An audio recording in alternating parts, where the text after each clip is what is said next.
Bonsoir à tous et à toutes, lundi 8 juillet, et je salue et j'applaudis le coup de génie de l'agent de Rothschild Macron qui a réussi son coup. Il a réussi son coup, il a encore réussi à rouler tout le monde dans la farine. C'est merveilleux.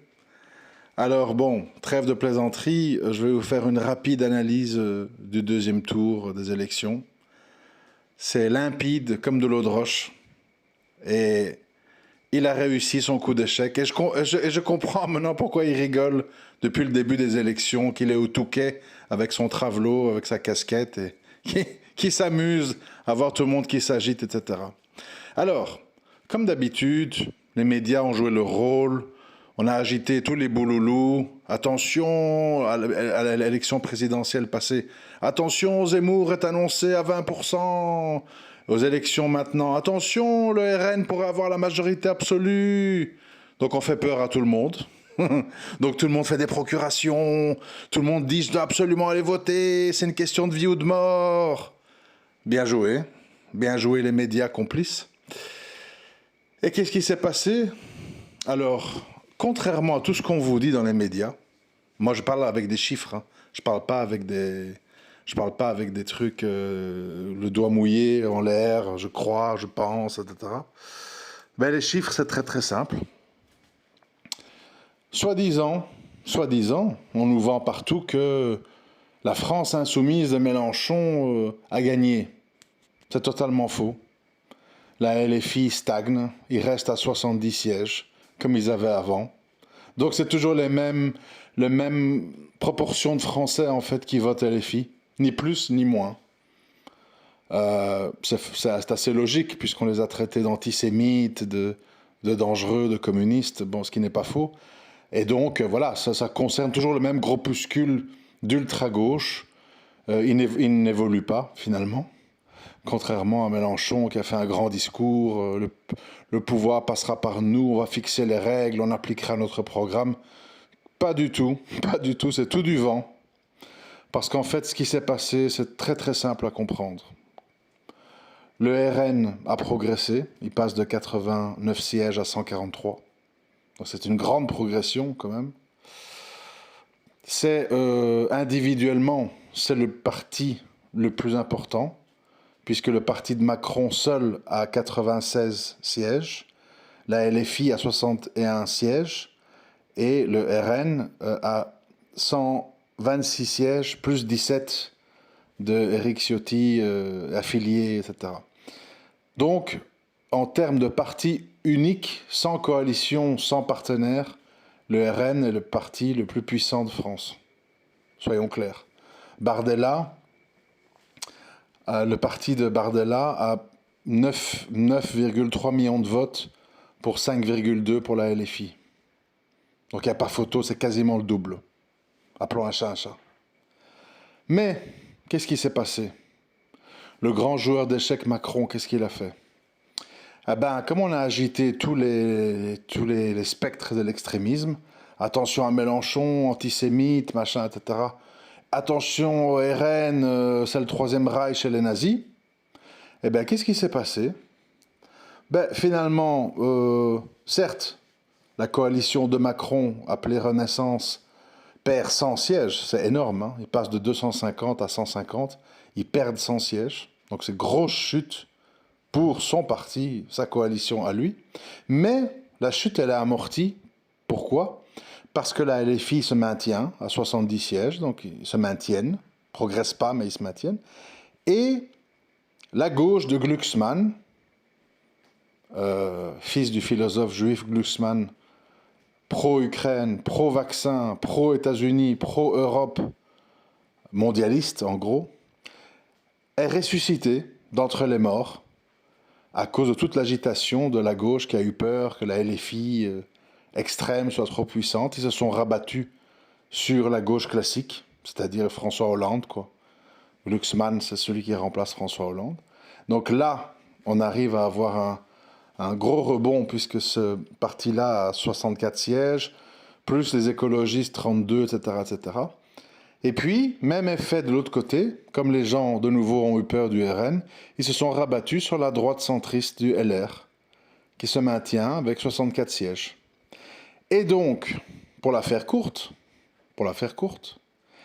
ça va être très simple pour Macron.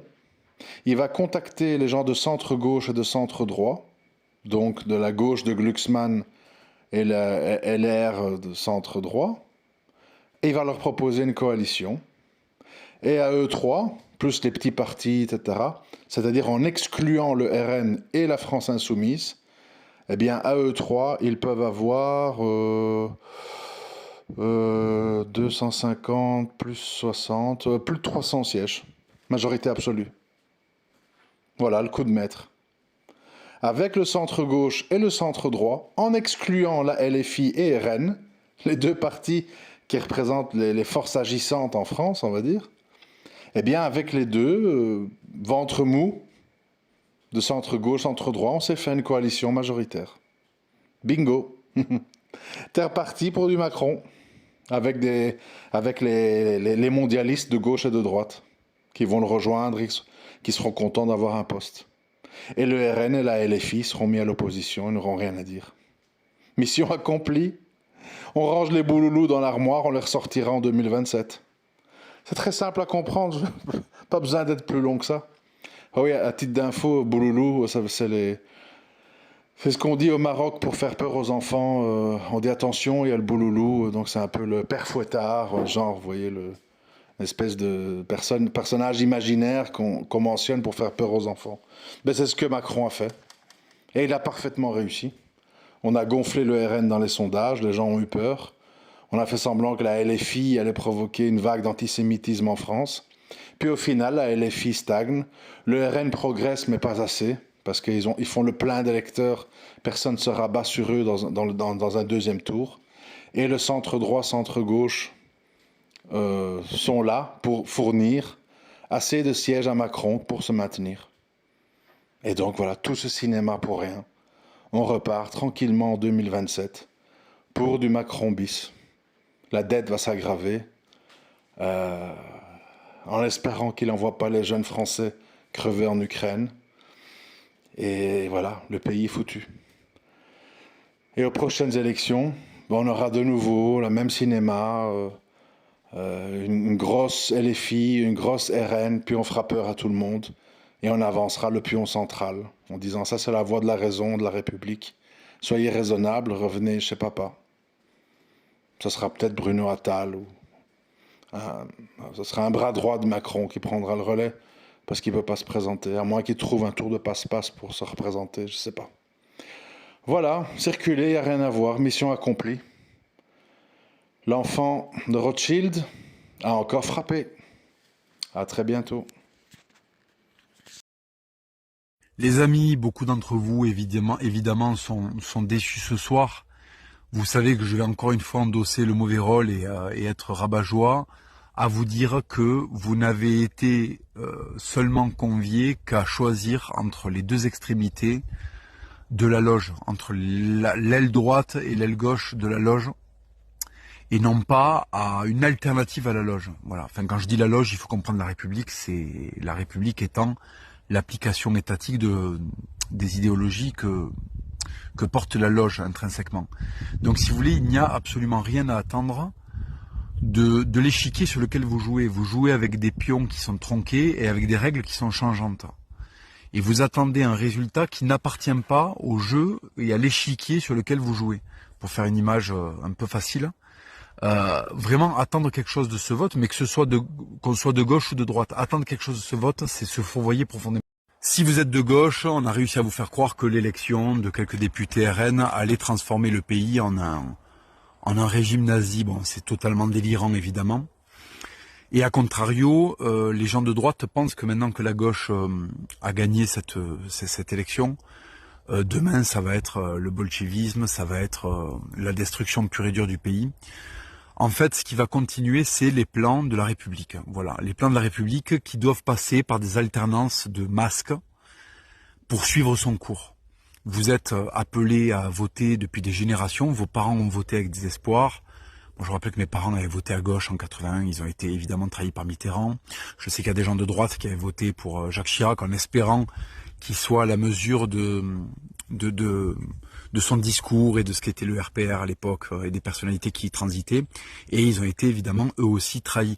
Tout n'est que trahison dans cette République. La réalité, c'est que ce cirque ne prend pas fin, quoi, et ne prendra pas fin tant que vous irez massivement voter ou espérer en tout cas quelque chose du vote, au lieu de prendre en charge votre vie, votre destin, votre existence, et d'attendre que les solutions viennent du commun.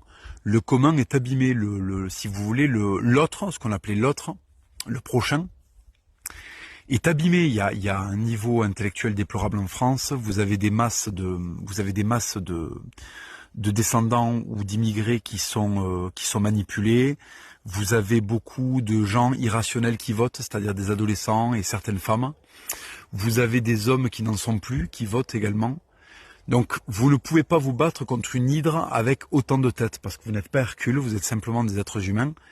Et votre vie est courte. Et je crois que le mirage de penser qu'on peut couper toutes les têtes de l'hydre est une erreur, je disais.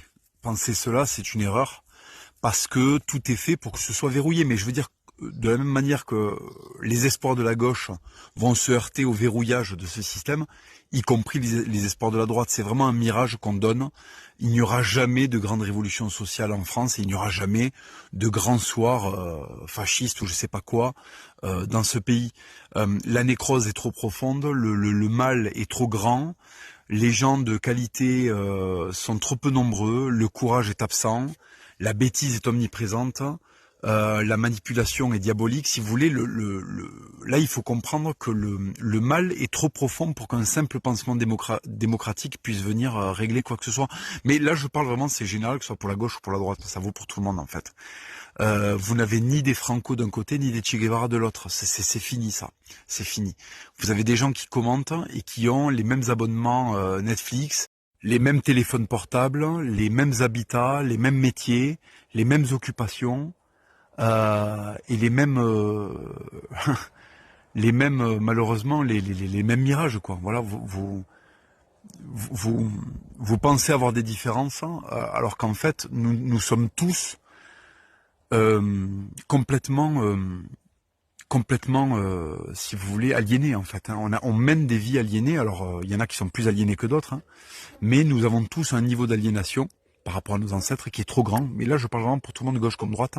Donc nous n'obtiendrons rien avec autant d'aliénation. Voilà. L'être humain s'est dévalué là depuis un certain temps, et il est plus capable de rien du tout historiquement. Donc si vous voulez, la nécrose, je vous disais, est trop profonde, et il n'y a qu'un moyen de révolutionner cette société, c'est de la laisser foncer dans le mur, en fait. Vraiment, hein. Malheureusement, vous savez, il y a des individus, il y a des individualités, il y a des psychés qui n'arrivent pas à comprendre avec de la pédagogie. Et si vous voulez, la chute et le choc contre le mur, le choc frontal est inévitable. Il est inévitable, et je vais vous dire, il est même souhaitable. C'est comme ça que se fera le tri de part et d'autre. De part et d'autre. Et tant qu'on n'a pas pris ce mur, il n'y a rien à espérer d'un peuple qui est autant aliéné, d'un peuple qui est autant détruit, déspiritualisé, déchristianisé. Soyons, si vous voulez, il faut être cohérent. Voilà. Qu'est-ce qui a fait la grandeur de la France? Un catholicisme généralisé et une synergie et une cohérence entre les individus placés sous l'hégémonie spirituelle du catholicisme. Aujourd'hui, on est à l'inverse de ça. Donc, vous n'aurez pas la France des cathédrales si vous n'avez pas les hommes qui ont bâti les cathédrales. Vous n'aurez pas la France de Saint-Louis ou de je sais pas quoi si vous n'avez pas les hommes qui ont été capables d'accompagner Saint-Louis ou qui sont de la trempe de Saint-Louis. Voilà, il faut quand même comprendre que avec du béton dans lequel on a mis du savon, on ne peut pas obtenir un bunker. On obtient un château de sable qui peut avoir l'air de sentir bon, mais qui s'écroulera en fait, et qui n'est qu'illusion. Donc, si vous voulez, il faut vraiment, c'est très très dur, hein, mais il faut avoir la maturité d'accepter. Il faut avoir la résolution personnelle d'accepter que le peuple français s'est trop bâtardi et qui doit prendre le mur pour comprendre. Voilà.